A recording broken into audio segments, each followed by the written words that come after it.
Hi, everybody. Hi. My name is Herman, and I'm an alcoholic.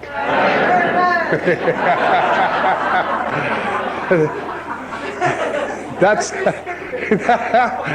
one of the best gifts right there. Just hear my name, and I don't have to flinch. I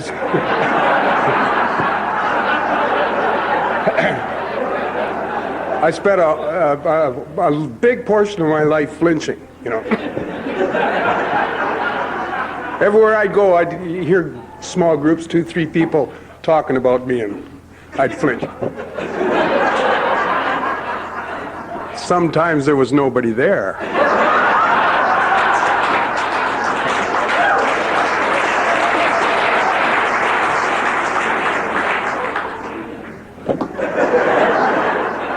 Geez, they were quick. Lots of gifts. I appreciate what you said, Ron. I'll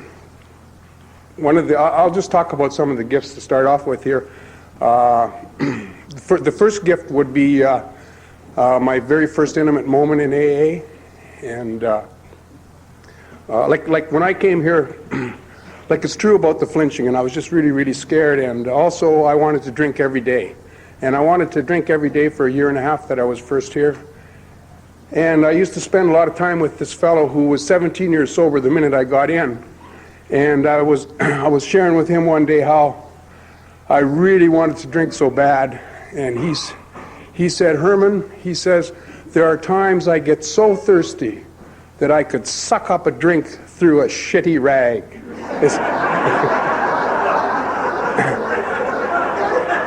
And I thought, he understands.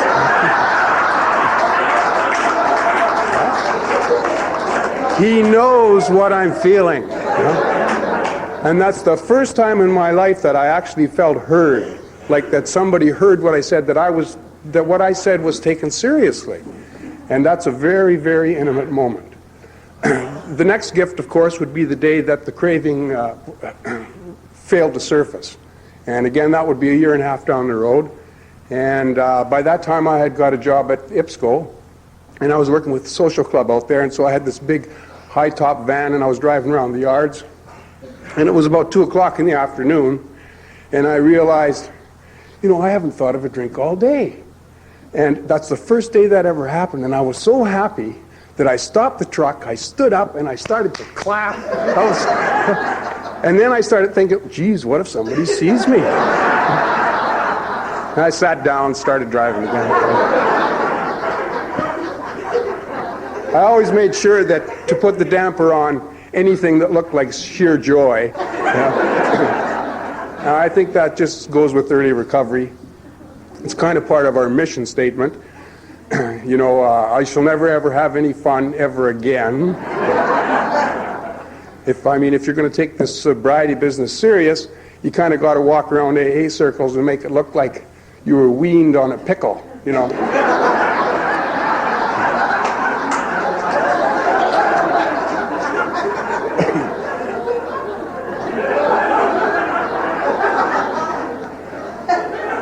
I want to talk tonight about my relationship with sobriety, and like any relationship, we bring our own stuff to that, and there was a lot of stuff, a lot of baggage that I brought to this relationship, and all of that stuff just made the journey bittersweet, and so I want to talk about that because, like I was really scared. When I was younger, we used to have this thing in Saskatchewan. It was called hospitalization.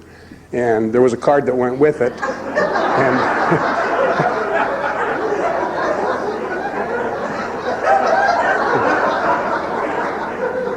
I have no idea what I did there or what you did. But anyway, hospitalization was kind of the forerunner of Medicare and the Saskatchewan health card as we know it today. And the big difference maybe was that we used to have to pay for that card back then. And it wasn't a lot of money, but maybe $36 a year.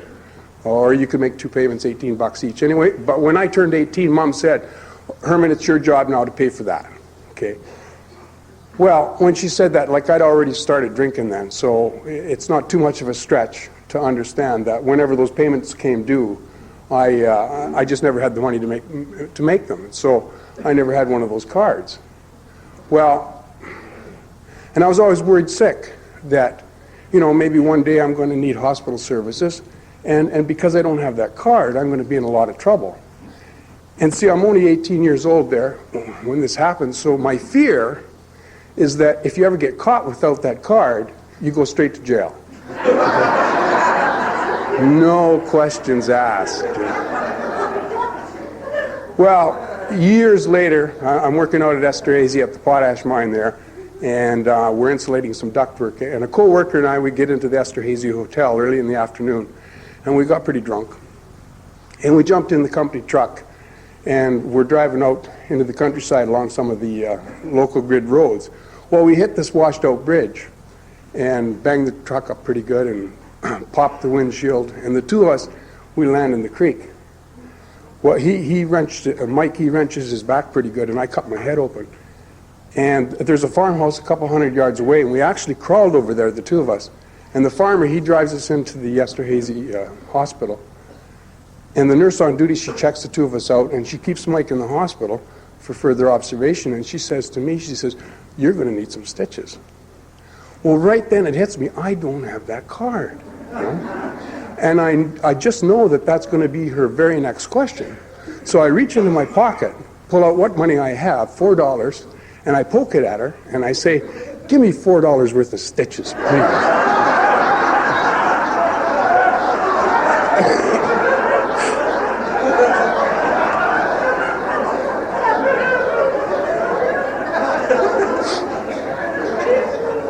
Well, my drinking continued on a daily basis for 6 more years after that exercise. And in the meantime, the construction industry slowed down to a crawl, and I secured this job at the post office. It was while there, I was going into work there one morning, and the supervisor, he intercepts me at the front door, and he says, "Herman, go get some help for your drinking or get fired." So that's how I landed here in AA. Now, because of course I chose to go for some help. Naturally. Not because I needed it, but I wanted to save the job. And see, that's the deal. When I first got here, there was no commitment on my part to be here. There was just fear, lots and lots of fear. But in fact, at one of those very first meetings, the chairperson, he says, "Is there anybody here tonight I haven't asked to speak who'd like to share with us?" And this lady, she jumps right up on her feet and she says, "Yes, I would." She says, "I'd just like to say that I'd just like to take this opportunity just to say I'd just like to pass. Thank you very much." And she sat right down, and I thought, I know what she's feeling, because it was scary, really, really scary to be here. But try as I did, I couldn't come up with a way to wriggle free of that supervisor's ultimatum. I knew he meant business, and I knew I'd be fired if I didn't demonstrate some actual sobriety. I just knew. Big sign here. Can you hear me? Can everybody hear me? Higher? Is that better? You would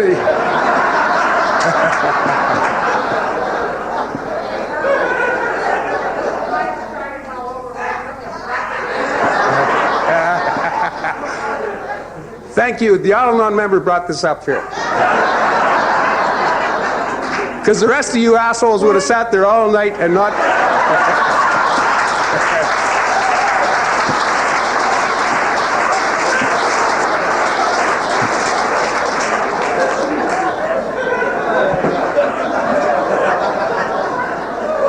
In closing, I'd like to...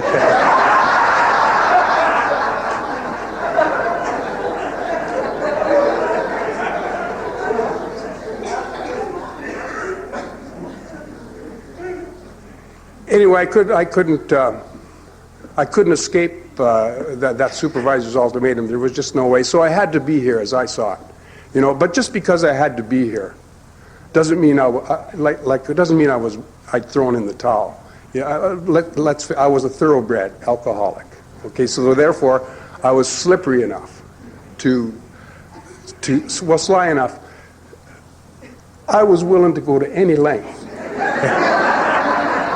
to make it look like I was willing to go to any length. But, you know, wanting to be here, I wanted that like I wanted another hole in the head. But there just wasn't any way out. And see, there was three things I knew about life when I first got here. That, as far as I was concerned, let me just go back. You don't have to be here very long, right? Like your very first meeting, or even, you know, 2 at the most, and you can start to figure out what this outfit's all about. Like, this is really a different kind of an outfit, right? I mean, let's take right now, for instance. See, I'm supposed to stand up here at this microphone, no less, and reveal to you bits and pieces of my unsavory past. And you're all going to sit there and act incredibly interested.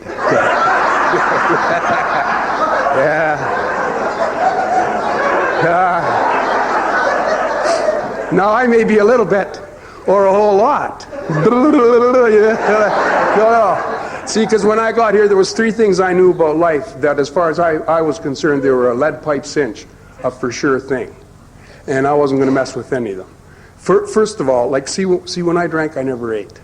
But yeah, you know, I'd have one of those sausages that go around those glass cages. But I really didn't eat. See, eating was always such a shock to my system that if I ate, I'd just pass, you know, I'd crash. And then I'd miss all the great stuff that goes on in the bar. So I wouldn't eat. But I'd drink all day long. And see, then I'd go home. And then I'd have that drunken hunger going for me. You know, where you could eat a horse. Like you're just fat. So I'd order in some Kentucky Fried Chicken. Well, they'd bring it. And what with that drunken hunger so paramount, well, I'd wolf that chicken down like there was no tomorrow. And of course, I'd get very sick. And then I'd be thinking, those bastards. Kentucky Fried. You know? They know I'm a drunk, and they know I'll take whatever they bring me. And they just bring me the rotten chicken. Every time, you know. And see, I really believe that to be the truth of the matter. And that happened lots of times, you know? Until one day the light goes on, and to hell with Kentucky Fried. I'll boycott them, you know? I'll never order their chicken again. And I didn't. You know, for the last 2 years of my drinking, I had absolutely nothing to do with those guys. And then you can add 2 more years on while I'm first here in AA. Until, like one day I'm at a meeting, and another friend of mine, he also worked at the post office. And in fact, he came to AA about a month before I did. And he's transferred to Victoria. Maybe some of you know Brian and Judy. Anyway, we're at the meeting, and he says, come on over to my place afterwards, Herman, and we'll watch this playoff hockey game on TV. And then he says, and I'll order in some Kentucky Fried Chicken. And I said, geez, don't do that. Well, we went and we watched the game. He ordered in the chicken, and I had some, and I really liked it. The second thing I knew to be a lead pipe cinch, to be the truth, the whole truth, and nothing but the truth, was that supervisor, well, as far as I was concerned, he was just as rotten as that damn chicken was. And the nerve of him, you know, saying that, like he'd really obviously he twisted all the facts to suit his own pet little theory. And he'd gone way overboard by suggesting that maybe I had a problem with the drinking. The third thing that I had no doubt about whatsoever, to be a lead pipe cinch again, was the rottenest possible thing that could ever happen to anybody was to become alcoholic. And I knew that because I'd learned that in training camp.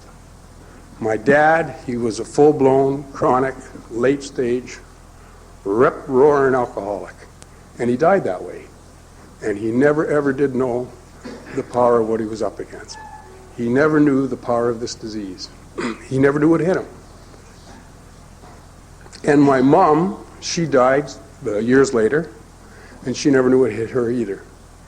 In fact, on her deathbed, she said to me, Herman, she says, I've lived a lie all my life. And the day she said that to me, I was already in the program about 6-7 years, and so I had some knowledge, and so I was able to say to her, "Can you say more about that, Mom? Say more." And she just went mute, and she never brought the subject up ever again.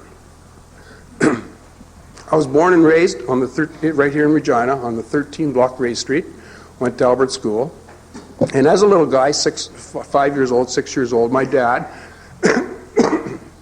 excuse me, can I get a water? I've been nervous since about June.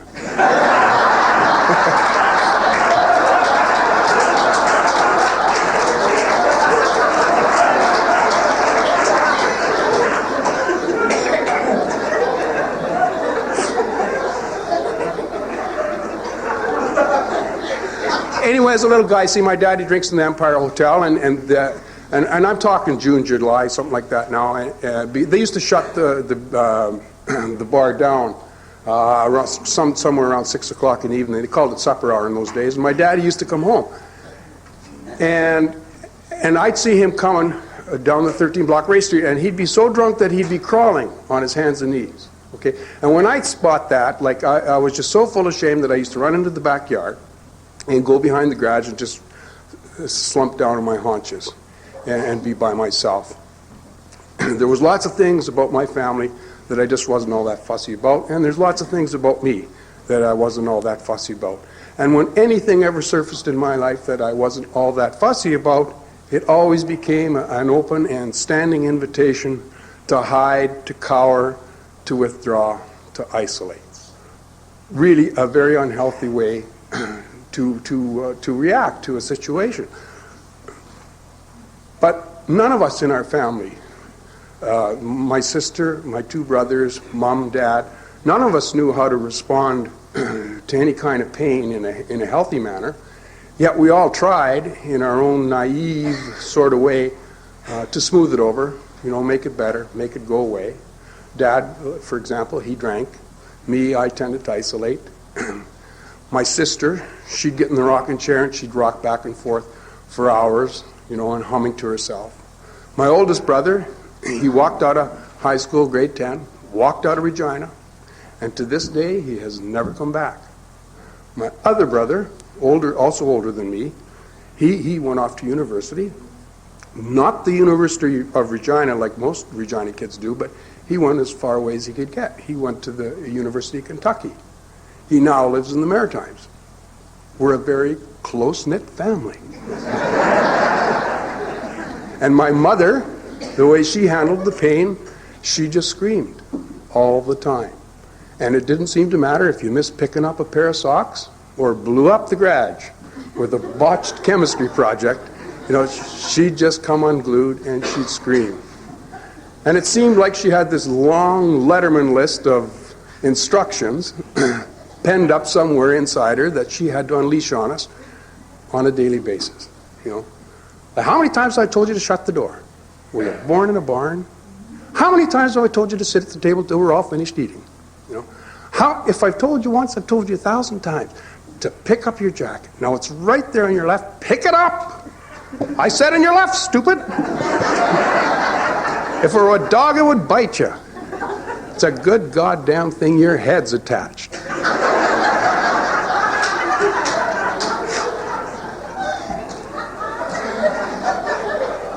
And if I got in late, it was, can't you tell time yet? Don't you know what time to get home? Why do you always have to wait until the last dog's hung? And if I came in earlier, it was, now what the hell did you go and do wrong? The other kids won't have anything to do with you. Isn't that right? So, see, you don't have to be a rocket scientist to get I started to get the notion that, hey, I'm an endangered species here. That's what I started to think.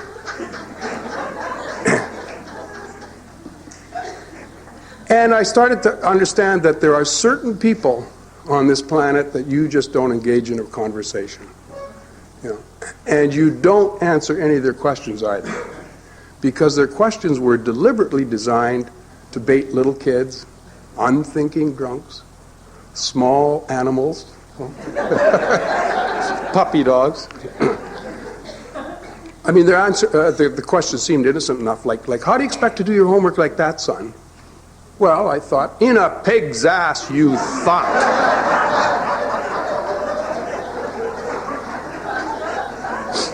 By the time I'm 12 years old, I learned, Herman, you don't tell anybody nothing. Because every time you open your mouth, you just get in hot water over it. So keep your yap zipped.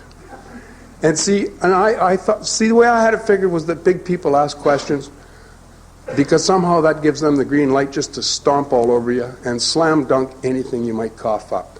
And see, I really thought that was the truth of the matter. And so therefore, that really became a major barrier for me by the time I came to AA, because AA asks us to cough up experiences. That's the invitation here, is to start spitting it out. And I was convinced that by doing stuff like that, I was just laying myself wide open to get zapped, nuked, deep fried. What? How else can you get cooked?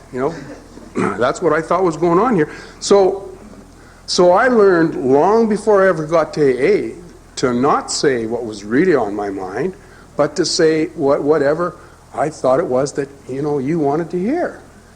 And if I had no idea what it was that you wanted to hear, well, make stuff up. Just make it up. Just say whatever comes to you. And the idea that secured a foothold within me, the notion that, or a stranglehold if you like, was the idea that I'm always wrong. I'm just always wrong. And it's my job now to explain myself, even when it's long been assumed that I'm wrong about something. And that was just my take on the situation. That's how I saw things.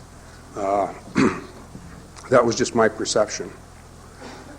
Well, see, and I'm still a young guy, 12 years old, 13 years old, and whatever enthusiasm I had going for me up until that point, or whatever joy, spontaneity, gusto residing within me, well, it was quick. It was eviscerated right out of me, right there and then.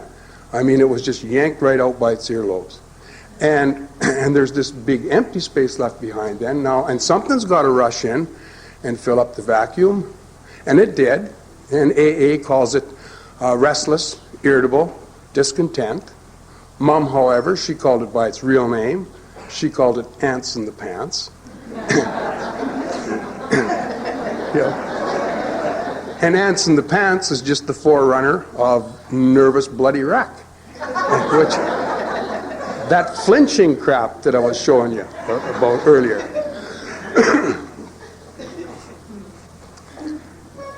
So, long before I ever got here at AA, I started to doubt myself. I started to second guess myself, and I just saw myself as always wrong. I'm always wrong about. I'm wrong for being a member of this planet. I'm wrong for being a member of this family. I'm wrong for being on this job. I'm wrong for being in this marriage. I'm wrong for being in AA. I'm wrong for being up here speaking. I'm just wrong, always wrong. But the thing I didn't understand was that all those verbal line drives I've been fielding all my life were just extensions of my mom's stuff. And in other words, all that stuff that she'd been carting around, all her fears, all her frustrations, all of that stuff that she clammed up about and refused to talk about, all that stuff just sits in there. And it has to come out, and it does, because feelings that don't get talked out, whether you like this or not, they got to come out anyway. And because feelings demand expression. And expressed they will be, they just come out sideways. That's all. And but see, I didn't know that when I'm a young kid. Mom doesn't know that. Nobody in our family knows that. None of us understand that hurt people hurt people. And we were all hurting in that family, and therefore we were all capable of hurting each other. And we all did. And all that pain that was sitting inside there, just that we stashed, that we didn't talk about, just caused all of us to individually react to the pain that we were in. Look, I'm not talking about anything mysterious here. All I'm saying is that all the feelings that we kept under wraps, all the living problems we kept under wraps, all the secrets we supposedly kept secret, just clumped up together in behind the belly button, and they cooked there. That's what they do. And they caused all of us to act in ways that we've come to understand in this program as unmanageability. So there I was at home, soaking up all that negativity, taking it all to heart, and here's the key to my demise. I was becoming less and less a person of value in my own eyes. I was becoming less and less a person of merit. And see, I didn't have the maturity, I didn't have the strength to reach out like this program asked us to do. I didn't have that emotional oomph, that inner muscle to tell these people to, go crack eggs or whatever you tell them to do. I didn't have that going for me. See, I just swallowed everything that was cast my way, hook, line, and sinker. See, I just took it all in, and I became less and less a person of value. And I really started to see that the world was really a very scary place. I began to sense that everyone was out to do me dirt. I mean, this really was a dog-eat-dog world. Man, it was a jungle out there. Now, I knew that. And it was going to take all the wizardry I could petition just to make it through the day, just to make it through this scary, horrible place. And so I became very, very scared. That's what happened to me. One more thing. In grade 5, I was in Children's Little Theater, and I was in Regina Little Theater. I was starring in plays in front of 600 people, full of confidence, full of enthusiasm, full of life. By the time I get to grade 9, I'm walking to Scott Collegiate. That's where I went to high school.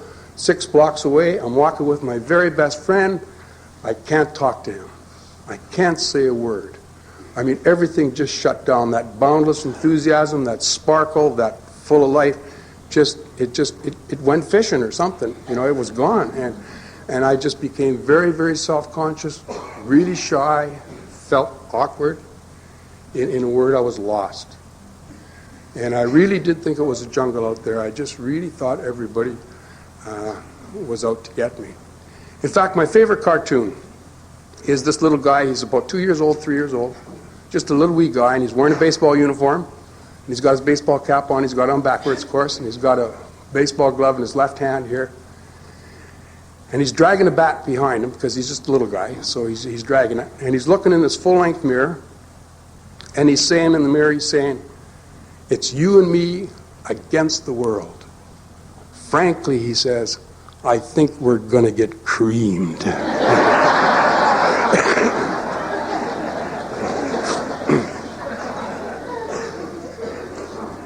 One other thing from home, and the last thing, because this has a lot to do with my story, but my mom's favorite line was, and watch out for those Catholics. That's just...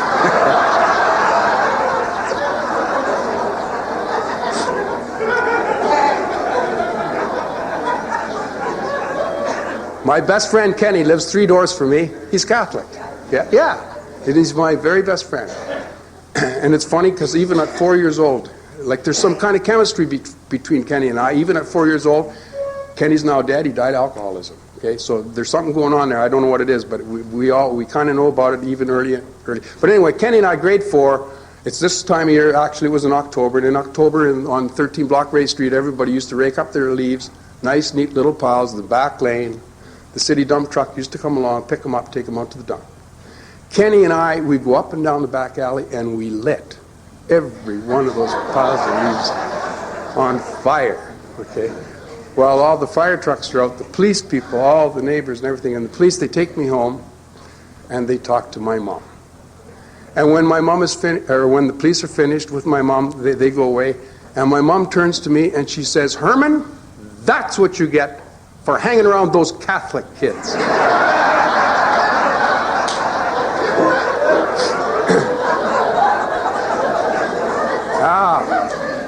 Now, I already know a good thing when I see one. because I'm special. See, I'm a budding alcoholic. I'm just in the larvae stage, that's all. But a good thing for a guy like me, or any up-and-coming alcoholic worth his salt, is to be able to recognize and seize every opportunity that presents itself to duck taking responsibility for your own crappy behavior. And so I got all the mileage out of that I could, because every time I got into trouble after that, I just blamed Kenny. You see? And I got away scot-free. So anyway, the seeds of self-destruction are already planted within me by the time I got here. And I think with just a little bit of watering, we could probably bring them into full bloom. So we'll just wet them down a little bit here. That 17-year-old guy that told me about the shitty rag, he used to always talk about how alcoholism comes in people, not bottles, he used to say.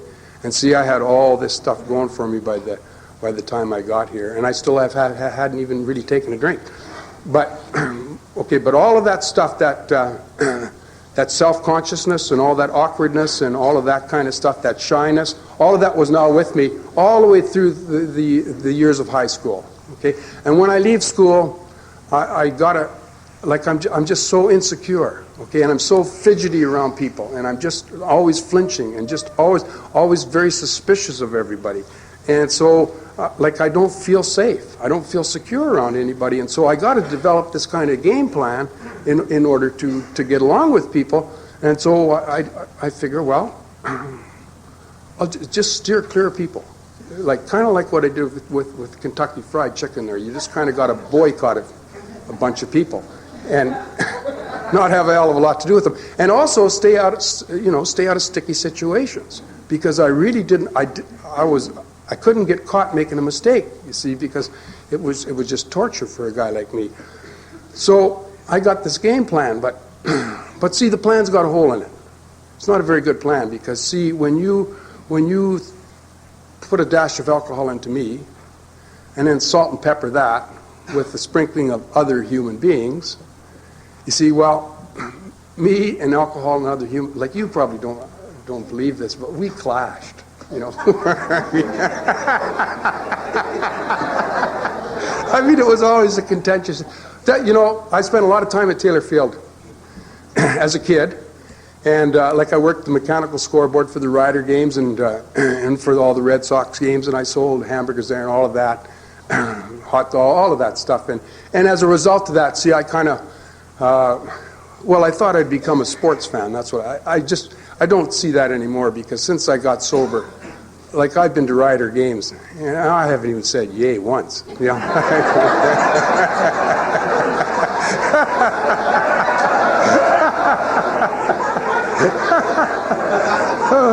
And I used to think I was such an avid fan, but I think I was just escaping the pain of home and the pain of me. That's what I really think. I mean, there's a lot more important, now that I'm an adult. Okay. Well, there's a lot more important things, don't you think, than sporting events, like, where the hell is my blue sock? You know, that there was two on the bed here a minute ago. When the phone rang, now there's only one. Things just seem to grow legs around this house. A lot of important things.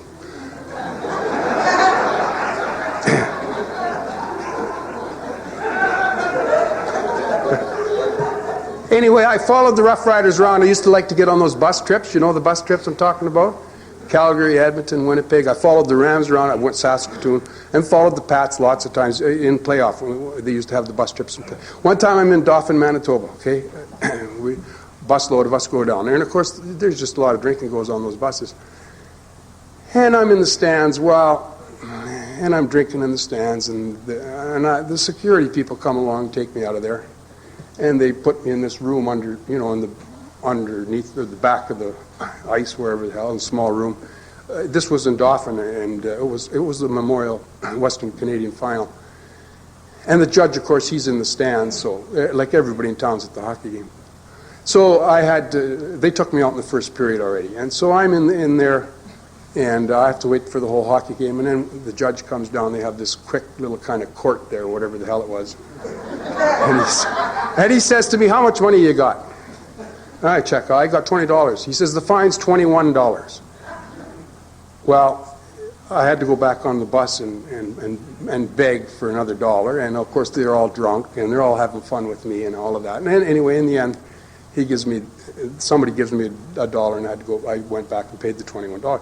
Well, what do you suppose I learned from that situation? Boycott Manitoba.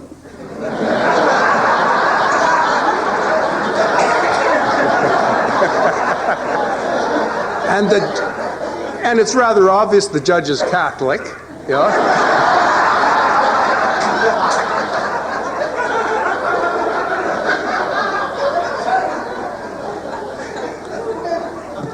That's what I learned. So now here I am banished to AA. It's the very same thing. I'm here because of the antisocial behavior of one rotten supervisor. That's why I'm here. And I'm condemned again, just like I had been, with that judge. And here I am in the spotlight. And to be diagnosed as alcoholic, that's terrible for me. I just know. Because here I am now rubbing shoulders with, fraternizing with, according to my mom, the most unspeakable, people to ever walk the face of the earth. And here I am, and not only that, I'm minus now that mind-numbing, sedative nature of alcohol in my system, because, see, you're not supposed to drink when you're here. And so, and I wasn't, but so now what happens to me, you see, is I go right back to the way it was for me when I was walking those 6 long blocks to high school, with my best friend, and I couldn't talk. That's what I'm like now in AA, with no booze in my system. I'm very shy again. I'm very self-conscious. I'm feeling awkward. I'm lost, and those are just really nice words,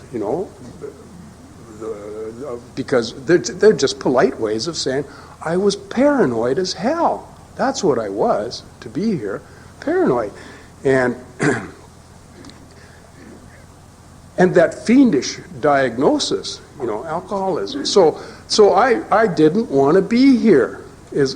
All of that just to tell you this: I didn't want to be here.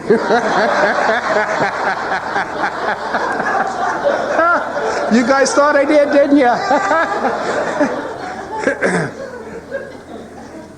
So I started to listen, really hard for somebody to say something that, that would refute that, overturn that diagnosis. That's what I didn't want that.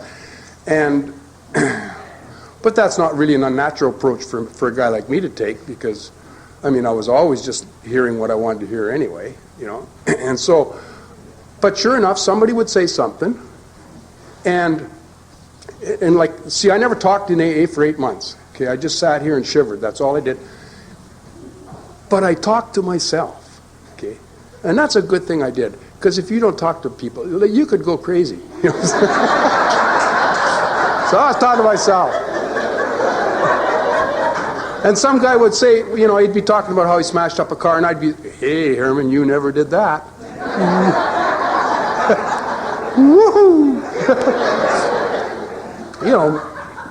There's an opening here for me. See, maybe I'm not alcoholic after all. And then some other guy would talk about how he'd had a run-in with his spouse, while he's drinking. And that never happened to you either, And so I start thinking, those were very cherished moments, But that some troublemaker would always come along and gut those sweet moments of, how about make-believe, I guess. Somebody would always come along and say, I just went into the bar, I just meant to go and have a couple drinks, and I was still there, when they shut the joint down for the evening. And see, anytime somebody would start sharing stuff like that, even though I was very slippery, I could never flat out dismiss stuff like that, because that's exactly what used to happen to me. Many a Monday, I used to leave the post office, go across the street to the hotel there on my lunch break, just going to have a couple drinks, wet my whistle, and I'd get back to work on Thursday. And AA told me that is loss of control. That's what that is, okay? When you just mean to have a couple and you drink way more. And like loss of control is really a very simple idea. It just means like once you lose something, like once you lose anything, like if you lost your house key this morning, it just means you don't have it anymore. And that's what loss of control means. You don't have that anymore. Well, okay, I'm still talking to myself, I'm thinking, well, okay, so you're alcoholic, Herman. Yeah, I'll give you that. You're alcoholic. But how long do you think? How long do you think you've been one? Oh, a month, I guess, that's for sure. Well, maybe even 2, but I doubt any longer than that, Very first time I drank. Scott Collegiate, high school dance. Always in the gym like this, big gym. Like all the guys used to line up on that wall. All the girls lined up on this wall. And remember now, I'm telling, like I was shy and self-conscious and awkward and all of that stuff, and it's like my feet are nailed to the floor and I can't budge. Never mind hike all the way over to the other side to ask the girls if they'd like to have a dance. Well, Kenny's there. See, I'm going to blame the Catholics one more time. It's a true story, so it's okay. Like, see, I go to Albert School, he goes to Sacred Heart, but when it comes time to go to high school, well, the only separate high school in Regina was Campion College, which was way down in Albert and 23rd. And, like, we don't have cars in those days. We're walking and stuff, and so that's just way too far when it's 40 below. So he comes to Scott. But he's got a Mickey in a sport jacket pocket. Okay, we're at the dance. I'm nailed to the wall. I can't move. Kenny says, come on. We go into the... I was going to say we go into the bar. We went to the washroom, and we have a drink. Well, it was delicious. And, like, I went back into that gymnasium, and I skipped across the other side and asked all the girls,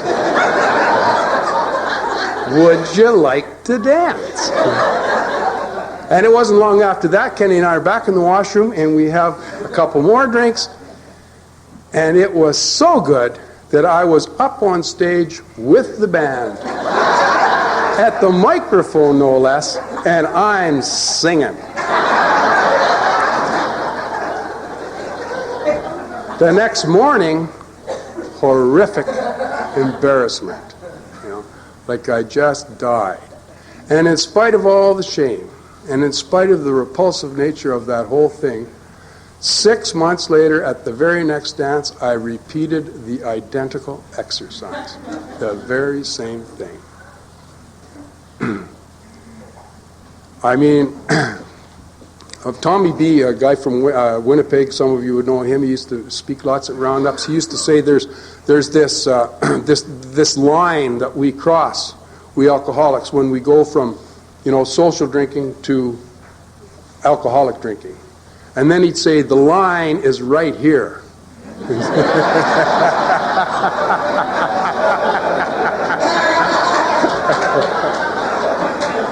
Yeah. See, like I was alcoholic right from the get-go. There was no line I crossed. There was no apprenticeship process going on within me. I mean, it's called the pilot light theory. It was 1 drink and 4 burners go. And that's the way it was. And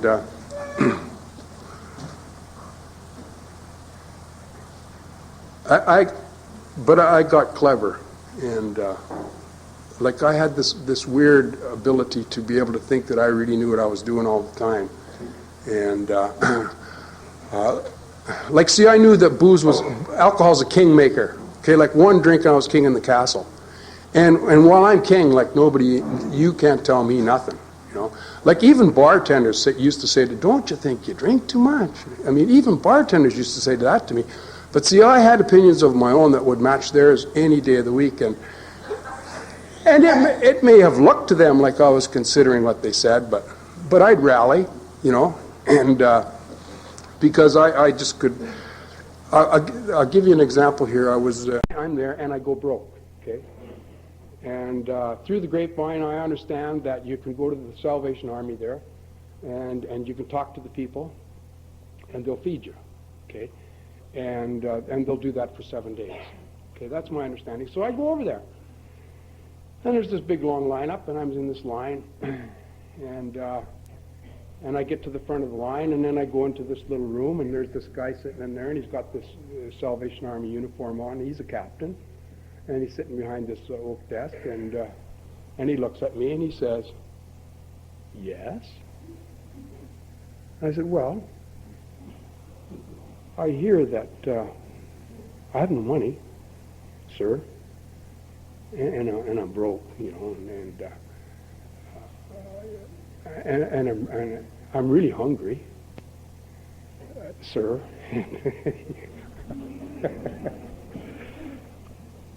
And I understand that if I come here and talk to you, you would. I hear that there's a meal. You'll give me a meal ticket. He says, "Here you go." So I get this meal ticket, and you go across the hall, and they've got a lunch counter over there, and 4 or 5 stools, 6 stools, and a couple tables, and they give you a hot meal. Good deal. I'm out of there. Go back the next day, I'm in the lineup again. Takes quite a while to get to the front of the line, and then I go in there, and I look at him, and he looks at me, and he says, "Yes?" I'm thinking, well, maybe he didn't hear me, you know. I don't have any money. I'm broke. I spent all my money, and I'm really very hungry. And I understand that I can get this meal ticket. He says, "Here you go." And he gives me this meal ticket, and I go next door, and I have this hot meal, and it's really pretty good. And third day I go there, and I'm waiting in line again, and it's, you know, the same old story. Fourth day, fifth day, I'm in line, waiting in line, and I'm waiting in line, and I'm waiting in line, and I'm starting to think, you know, there really could be a better way to do this. That's what I'm thinking. You know, I mean, we could make this a lot more fluid than it is, you know. I mean, even a small child could probably figure out a better way than this. And I get to the front of the line, and I go into his office, and sure enough, there he is, perched in behind his mighty oaken desk. And he looks at me, and he said, "Yes?" That's when I started to mumble. And I'm going, "Yes?" I'm looking at him, see, because I start to see with this clown for what he's really all about. And he's sitting there in his navy and maroon uniform, snug-fitting uniform, polished brass buttons, you know, very prim, very proper, pompous ass that he is. And the last day, like I'm fit to be tied. Like I'm ready to tell this guy where he can take this ticket and insert it. Like, not one time was I able to tie in the consequences of what I had done there. You know, like I couldn't understand that the reason why I'm broke, the reason why I'm hungry, is because I drank up all my money. Like I could never make that connection. Like there was a short circuit somewhere within me that didn't allow me to connect the consequences and take them back to me, so that I could see how I authored that to happen. I created that. I generated that. I could never understand that. I could never. That's another gift that this program produces. This program produces heroes, because it takes an act of heroism to watch consequences and discover what your own contribution was to what happened there. And I could never do that. I could never pull that off. What time did I start? See, I keep going.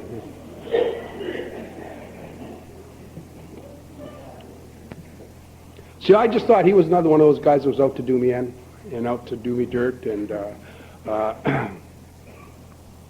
always everybody was trying to pull the wool over my eyes. It's like It reminds me of the story. I'll tell you this little story about this guy. He's thinking about getting a pet, and he's thinking, why not a pet bird?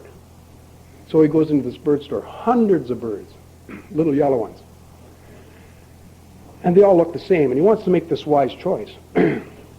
And so, but they all look the same, and they're all $4.95. You can tell because there's a little price tag hanging from their legs. Okay, so he's walking up and down the aisle, trying to make this wise choice, checking all the birds, reading all the tags, and way over in the corner, $136.50. He wheels right around, goes right back up to the owner who's standing at the front, and he says, "You trying to pull a fast one on me in here this morning?" He says, "I'm in here trying to make a wise choice. Select a bird." And they all look the same except for one you've got hidden way over in the corner. Must be different because he's $136.50, not $4.95. And the owner says, "Well," he says, "looks like I'm going to have to get up a whole lot earlier in the morning to put one over on you now, doesn't it?" He says, "That bird is different," he says. "That bird not only sings, he talks." "Well," he says, "that's the one I want. Wrap him up." So he takes him home. He brings him right back the very next day. He says, "He didn't sing. He didn't talk either." Said the owner. "Well, he did down here." "He didn't at my house." "Well," said the owner, "did he peck on his little bell?" "Bell? Oh, well, you didn't buy a bell." He says, "You need a bell." He said, "Birds need music." He says, "You got your music. You got radio, CD tapes, all of that kind of stuff. Bird needs music, too." He's a happy bird, sing, talk, pecking the bell. He says, "Well," he says, "that makes a lot of sense." He says, "How much is the bell?" He said, $17. He says, "Well," he says, "I'll take a bell." So he goes home. He comes right back the very next day. He doesn't bring the bird with him this time, but he says he didn't sing. He didn't talk either, but he did peck on his little bell. "Well," said the owner, "did he climb his little ladder?" "Oh, come on," he says. "No, I suppose I should have." "Now, don't start blaming yourself," says the owner. "Like, that's not your fault. I mean, I'm the salesman around here. I'm the one who's supposed to be telling you what's beneficial for you.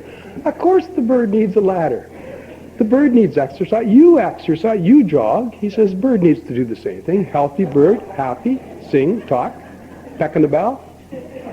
He says, "Well," he says, "that makes a lot of sense. How much is a ladder?" $27. He says, "Well, I'm having me a ladder." And he goes home and he comes right back the next day. He says he didn't sing. He didn't talk either. He did peck on his little bell and he climbed his little ladder. "Well," says the owner, "did he look in his little mirror?"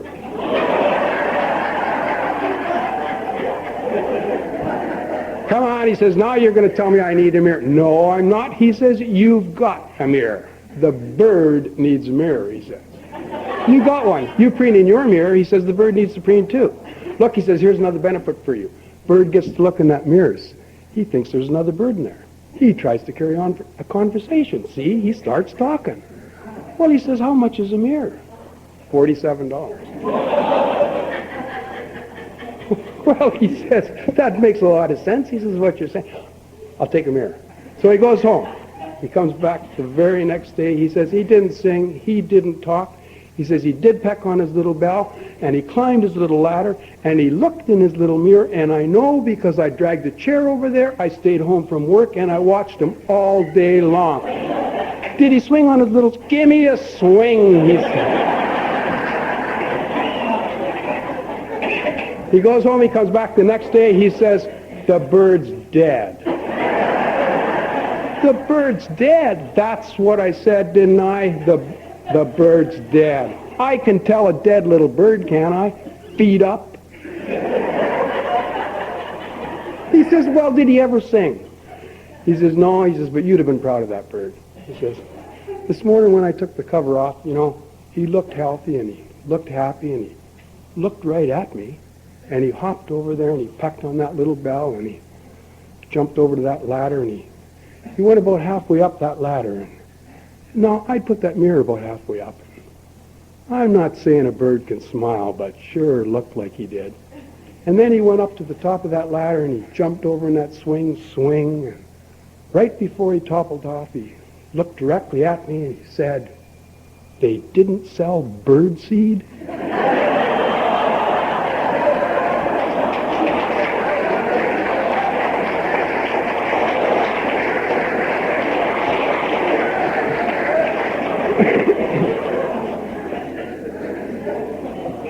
be real quick here. I really wasn't very fussy about myself. See, that's what it was all about. And I think that recovery has a whole lot to do with finding the courage to make friends with myself. And how I had to do that, like that calls for a 4-step. And I don't want to get into teaching here, and I get the impression that that's what I'm doing.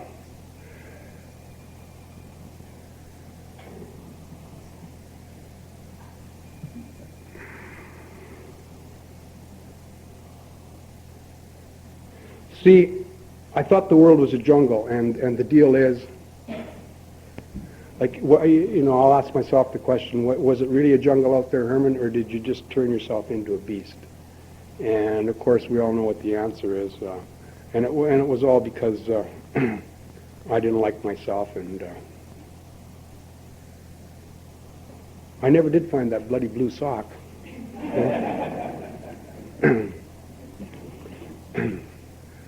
And I thought, well, don't get yourself all riled up. Just go over to the phone. See, because maybe you drag the sock over to the phone with you. And maybe it's around the phone. Don't get in a tizzy. Oh, there's the sock. It was on my foot. I'd already put it there. And so, like I got to see that my mother would scream and get all riled up over not picking up a pair of socks, and then I also saw that I became exactly like her. A year ago, I'm sitting in the Husky house. This is a true story. And I'm sitting there having a cup of coffee, minding my own business, and this guy comes over from this other table, and he says, "Do you remember me?" I says, "No." He says, "I'm a taxi driver, and I drove you home to 20 block Garnet Street. I lived in that house in 1968. Only 1 year I lived there." He says, "I drove you home to the 20 block Garnet Street." He says, "You were so drunk." He says, "You crawled from my taxi up to the front door." I said, "For Christ's sakes, get a life." That's what I said. I said, imagine, this has just happened a year ago. I said, imagine remember something like that. Oh, almost 30 years. I said, those were a goddamn highlight of your life. Like, see, I got a tricky mind. I was just like my dad. The very same thing. See, and I just discovered that by that taxi driver coming to talk to me and telling me that. So he's a gift. You know? But we'll forget about him. You know? I've enjoyed this. You've been lots of fun, and it's I've been way over an hour, right? Thank you very much. I love you all. Thank you.